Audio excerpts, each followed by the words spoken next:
கிச்சனில் வந்து எல்லாமே பார்த்து பார்த்து செஞ்சோம். பட் இந்த க்ராக்கரி யூனிட் மட்டும் நாங்கள் வந்து செட் பண்ணவே இல்லை. ஏன்னா ஃப்யூச்சரில் ரெடிமேடாக வந்து வாங்கி வச்சுக்கலாம் அப்படின்னு சொல்லி தான் இந்த மாதிரி வந்து இப்போ வாங்கி செட் பண்ணியிருக்கோம். டைனிங் ஸ்பேஸ் வந்து ரொம்பவே கம்மி. அதனால் ஃப்ரிட்ஜ் எங்கே வைக்கிறது, டைனிங் டேபிள் எப்படி போடுறது அப்படின்னு சொல்லிட்டு பிளானே இல்லாததுனால இந்த மாதிரி வந்து தனியாக வாங்கி செட் பண்ணிக்கலாம் அப்படின்னு சொல்லிட்டு கடையில் அப்படியே வாங்கிட்டு வந்தாச்சு. இதை வந்து நம்ம தண்ணி படாமல் தான் யூஸ் பண்ணணும். இதில் நான் என்னெல்லாம் வைக்க போகிறேன் அப்படின்னு பார்த்தீங்கன்னா, செராமிக் கப்ஸு, பிளேட்ஸு, அதுக்கப்புறமா கிளாஸ் பவுல்ஸ் இந்த மாதிரி எல்லாமே செட் பண்ண போகிறேன். இதுக்கு முன்னாடி வந்து ஒரு ஷெல்ஃபில் அப்படியே கொச்ச கொச்சன்னு போட்டு வச்சுருந்தேன். எல்லா இடத்துலையுமே நிறைய வந்து பிரிக்காமையும் வச்சுருந்தேன். ஆனால் இந்த செட்டில் வந்து நான் எதுவுமே வாங்கினது கிடையாது. எல்லாமே எனக்கு வந்து கிஃப்ட் வந்த ஐட்டம், அதுக்கப்புறமா ஊர்லேருந்து கொண்டு வந்தது தான். ஒரு 6 மாதத்துக்கு முன்னாடி இந்த ஆர்டிஃபிஷியல் பிளான்ஸ் வந்து ஆர்டர் பண்ணியிருந்தேன் மீஷோவில்.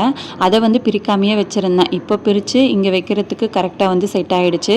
இந்த மாதிரி வந்து அங்கங்கே வைக்கும்போது அந்த கண்ணாடி வழியாக பார்க்கும்போது ரொம்பவே நல்லாயிருக்கும். அதனால் அதையுமே உள்ளே தூக்கி வச்சுட்டேன். அதுக்கப்புறமா கண்ணாடி எல்லாமே கொஞ்சம் தூசியாக இருந்துச்சு.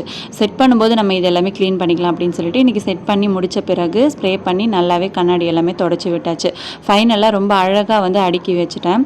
இவ்வளோ நேரம் நம்ம வந்து இது எல்லாமே அடுக்கி வச்சது பெரிய விஷயம் கிடையாது. கிச்சனில் எப்போவுமே அந்த மேலே பார்த்தீங்கன்னா நல்லா வந்து என்னதான் நம்ம சிம்னி போட்டு யூஸ் பண்ணாலும் அந்த ஆயில் வந்து அப்படியே படிஞ்சிருது. கிச்சனில் இருக்க ஸ்பைஸ் ரேக் மேலே எல்லாமே வந்து நான் ஷீட் போட்டு தான் கவர் பண்ணியிருக்கேன். இதுக்கு முன்னாடி பிளெயினாக விட்டதுனால நல்லா 1 இன்ச் அளவுக்கு அழுக்கு இருந்தது. ஆல்ரெடி ஒரு வீடியோவில் காமிச்சிருப்பேன்.